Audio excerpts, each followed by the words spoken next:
This will be Laura Stover on attracting and retaining talent in nonprofits.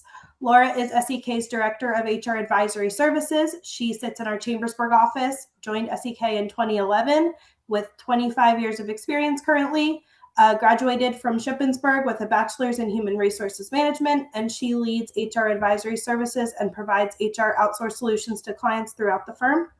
And I will hand it over to you. Great. Thank you, Christina. You can go ahead and put it on the next slide. So good morning, everyone. As Christina mentioned, we're going to be talking about recruitment and retention this morning. I know this is a topic we've touched on before, but I think everyone can agree that, it's super critical to the success of any organization. Without your people, you're not able to meet your mission.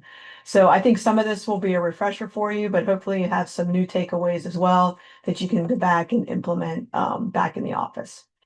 So what we're going to talk about today is we're going to take this morning a brief look at the job market. We'll talk a little bit about kind of the things you're facing, and then go through a handful of recruitment and retention strategies, and end with an action plan to hopefully maybe kickstart your recruitment and retention back in your office. Okay, so this is a snapshot of where the job market looks right now. This is Bureau of Labor Statistic data. The most recent they have is from April 2026. I just wanted to kind of compare how it looks now compared to about a year ago. And as you can see, the unemployment rate has pretty much been steady. So there's not been a lot of change. And unfortunately, hiring is still pretty competitive. From a job growth standpoint, that's down. And this can vary quite a bit from month to month. It's pretty sector related, but basically organizations would be a little bit more selective on opening jobs. And some of that has to do with the economy. The labor force participation rate is down somewhat. That means there's a smaller talent pool and you really want to focus on retention. It's probably going to continue to go down as a lot of the boomers retire. And it's also interesting that employee movement is pretty low. People are more cautious about making a move. And again, I think a lot of that goes back to the economy. So the market isn't really any easier. It's just quieter. Fewer candidates are moving, fewer people are participating. So it's even more important that you have an intentional and focused recruitment and retention strategy in your organization. This slide, I just wanted to share some interesting information, which, I may be preaching to the choir. You may already know these things, but you have some challenges as a nonprofit with recruitment and retention.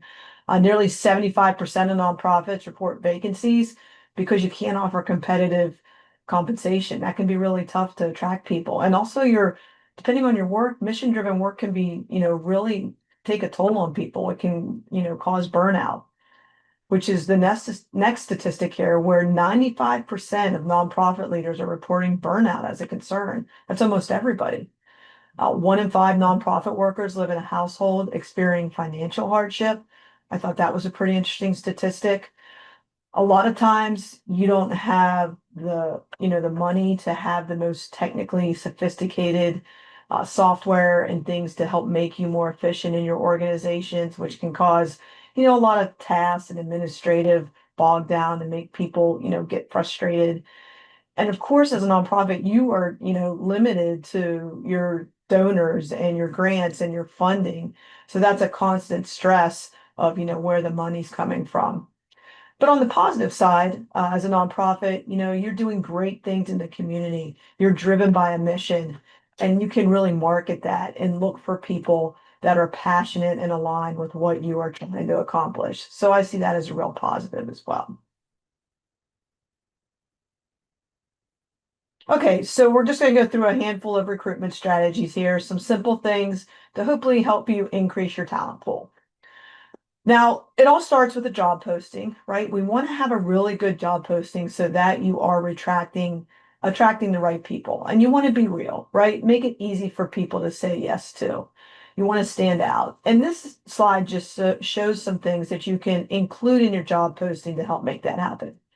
You want to have a clear organizational snapshot so people understand who you are.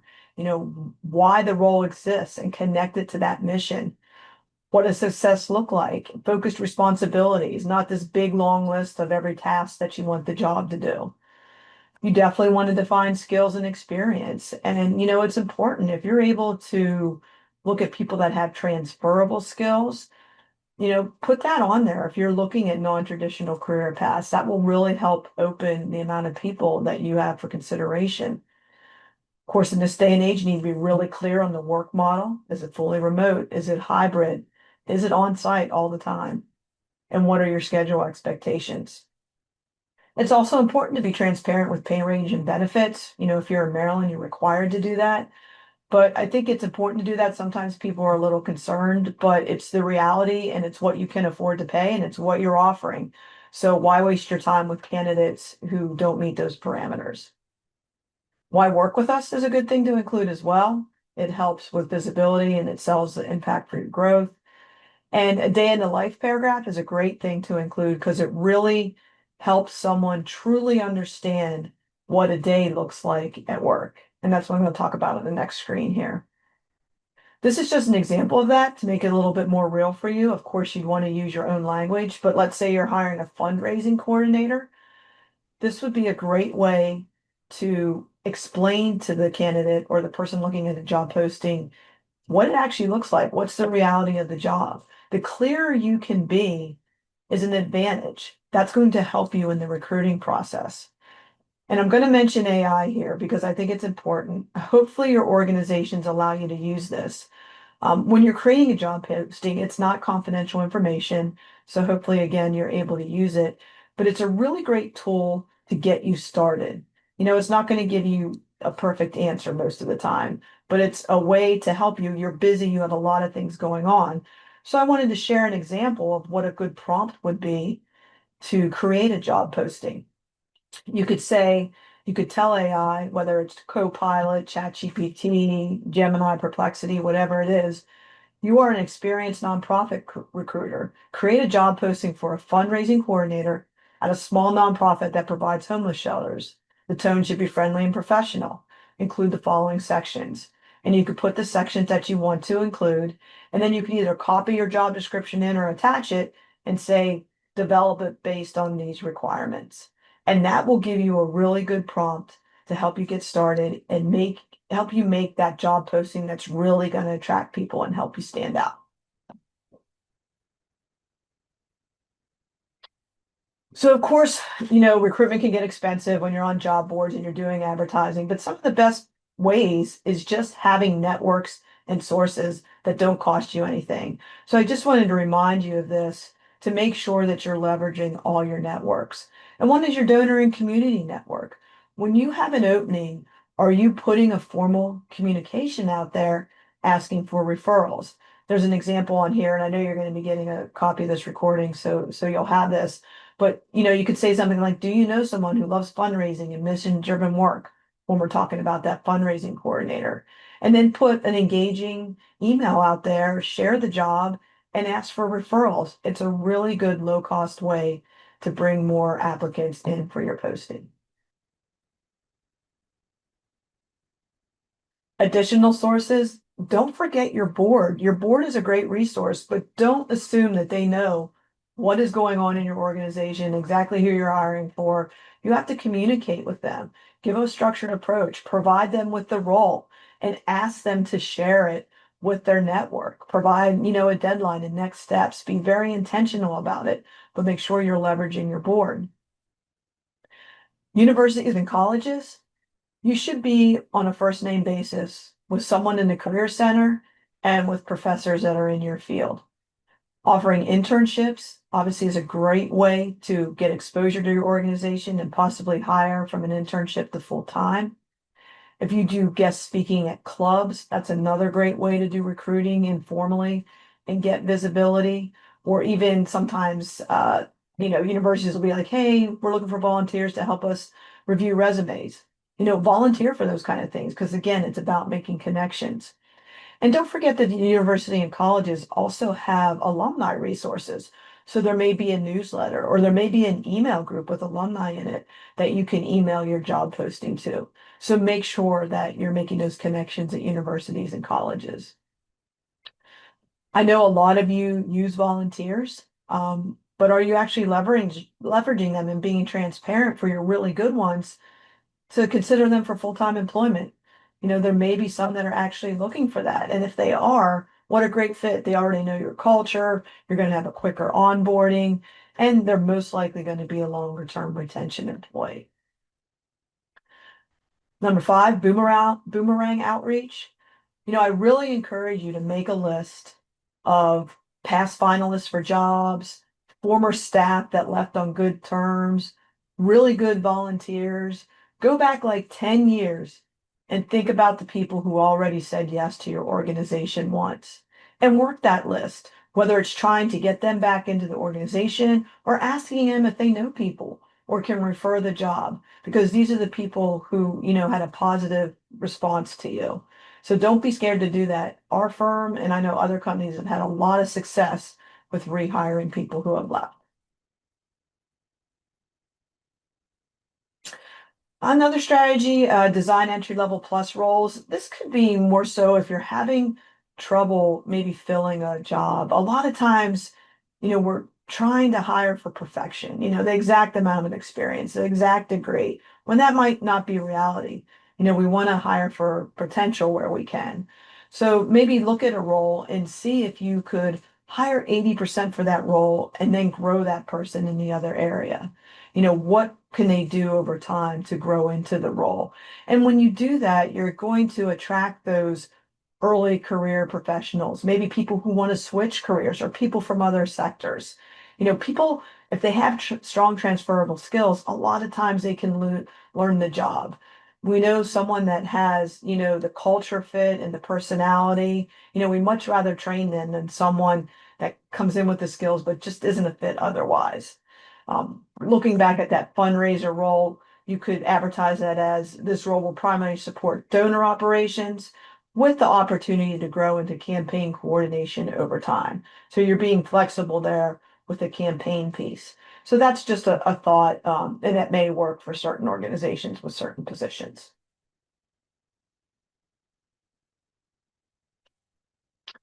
Use transparency as a recruiting filter.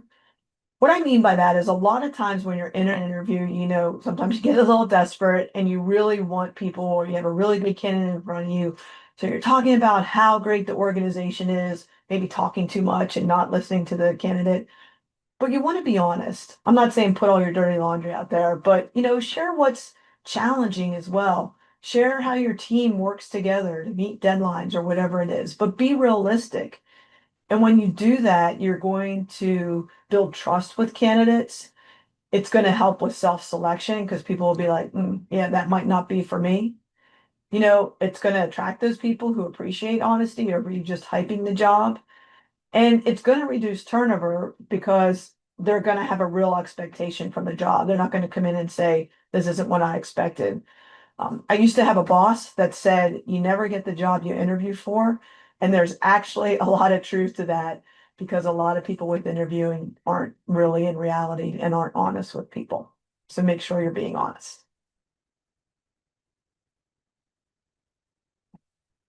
Okay, so we're going to move into retention strategies. You have good employees, so how do you keep them? Well, you want to make sure that you have a psychologically safe work environment. And this is a buzzword. You may have heard it before, but it is so critical to having a good team and having a good work environment. And when you have this, people basically feel safe to ask questions, admit mistakes, raise concerns, and they're not going to get yelled at or blamed, embarrassed, or retaliated against. Questions are welcome, that you're not judgy. Mistakes are part of the learning process. People can, talk about concerns before they're super frustrated. And leadership is really humble and transparent. Interesting statistic, psychological safety is one of the top 3 factors employees value most. It's just behind pay raises and flexible work. That's how important it is. So I really suggest that you take a look in the mirror, think about your culture, and make sure that your leadership is promoting one that has psychological safety in it.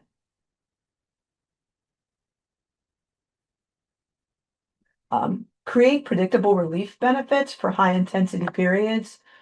What that means is being proactive for helping employees avoid burnout. Everybody has, all these organizations, you have certain deadlines or air times of the year when you're working even extra harder. So what are you doing to help people recover from that? You want to be proactive and plan in advance. For example, if you've had a big deadline or a big event, maybe offer flexible scheduling the week after, approve some mental health days, maybe say no meetings or reduce meetings, provide some lunches, or don't start anything new the week after that. Talk about that in advance and help your employees understand that's coming so that they don't get burned out. And these are simple little things that you can do that really help people feel valued, and then they stay with your organization. Make internal communication a retention tool. What I mean by that is when people have no clue what's going on because leadership isn't communicating, that causes problems because there's confusion, there's frustration, people put gossip, in place of where facts should be. So you want to make sure that you're communicating. You can never over communicate. Have at least monthly updates on what's going on, what's changing, what are priorities, make sure expectations are clear. Give permission to be asking questions and bringing up concerns when there's, overload on work. When you would do that and you're consistent in your communications, your workforce is going to be less anxious. There's not going to be as many rumors and there won't be disengagement. People just want to understand, what's going on? Why are decisions being made? What matters most and what's expected of them? So make sure you are communicating.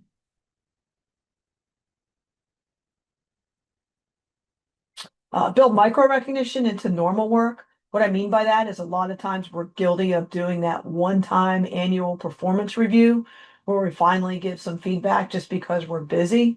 You want to get away from that and, make praise and thank yous just a part of your everyday operations. Maybe when you start a meeting, talk about your mission and tie it to what someone did, in their job that week or that day. Normalize peer recognition. Make sure peers are using emails or pull them together for a huddle to talk about who did something good that day or make thank yous available for them. Encourage them to do thank yous. You can do things like spot bonuses, which could be, cash or compensation. It could be a gift card. Maybe it's a day off. But the point of a spot bonus is to immediately recognize and provide a reward for doing a good job. And when you do that, it's important that you use impact-based recognition statements. A lot of times, we're guilty of just doing quick, like, oh, you're doing a great job. You did that really well. But we don't provide context for it. So here's a couple examples. Because you followed up with donors so quickly, we closed the campaign on time. Or because you handled that conversation thoughtfully, we preserved the key relationship. You see how specific that is, and the person can really understand the impact and what they did. So you want to use that format whenever you're taking the time to recognize people. And again, try to do that at least weekly, if not daily. There is a poll that popped up, so make sure you go ahead and click on your response. These are just a few more no-cost deliberate actions that you can do, which are within your control. I know we've talked about stay interviews in the past. Just to kind of narrow it down a little bit, I've provided two main questions that you want to ask a handful of your really good employees. And the first question is, what makes your work here meaningful enough that you want to stay right now? And truly listen to what is being said. And the feedback from that question, you should be building on. You should be continuing to do because it's those things that you are doing right. The second question, probably even more important, is what's one change that if left unaddressed might make it harder for you to stay? That is a great question. And those answers might be hard to hear, but those are the things you need to hear. But make sure if you're asking these questions that you're going to take action because you're going to get really good information. accumulate everything from the different interviews that you're doing, see if there's any themes, and then take some actions to make corrections. Your good people are going to give you really good feedback.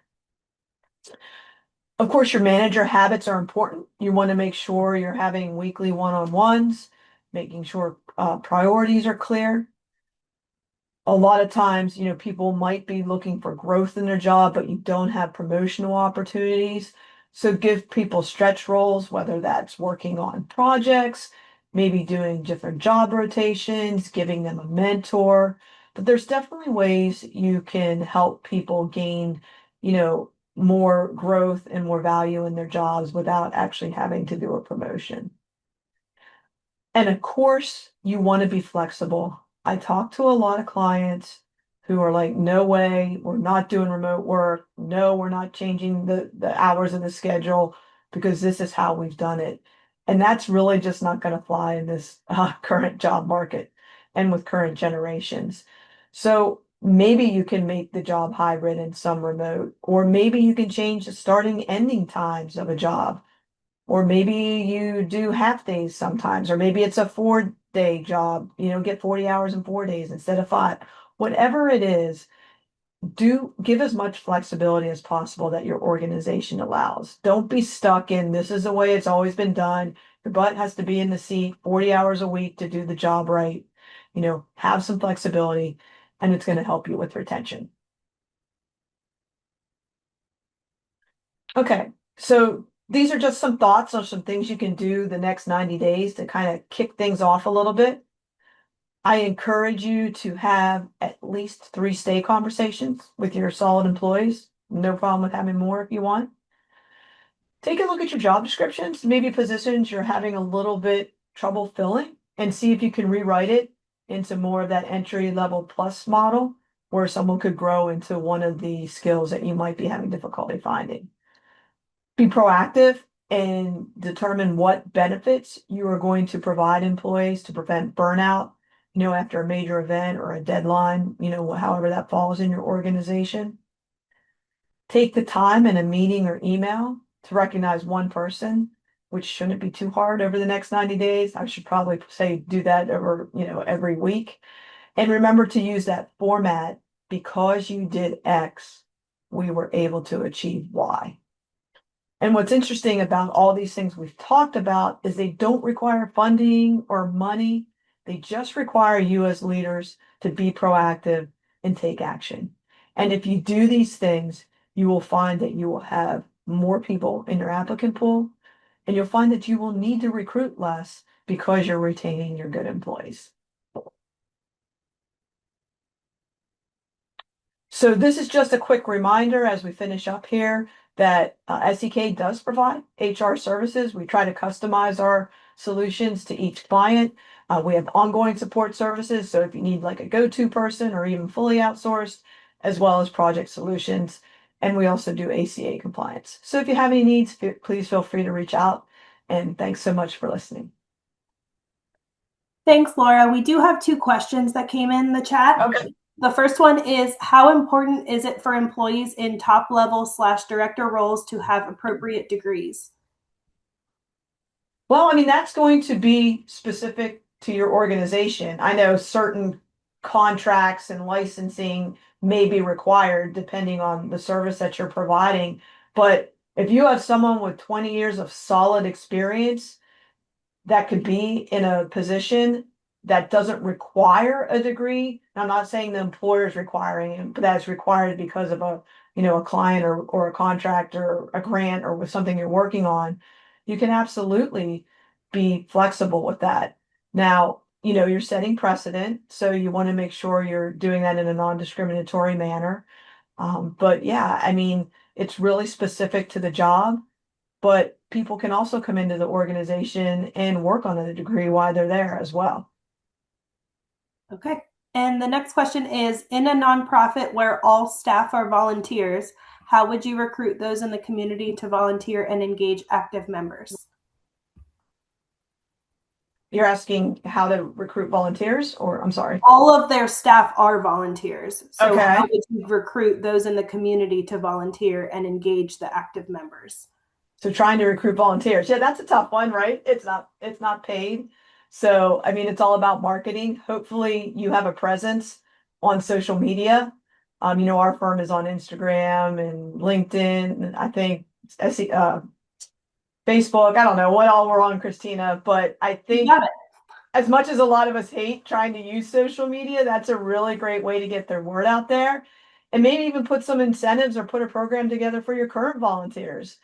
Say, hey, we're going to do a luncheon, invite people who may be interested in the organization and have your volunteers talk it up, or maybe even provide them, I don't know, a little incentive to do that. But it's not easy, but you definitely want to find people obviously that are passionate about your mission, and your current volunteers are probably the best way to get the word out and network for you.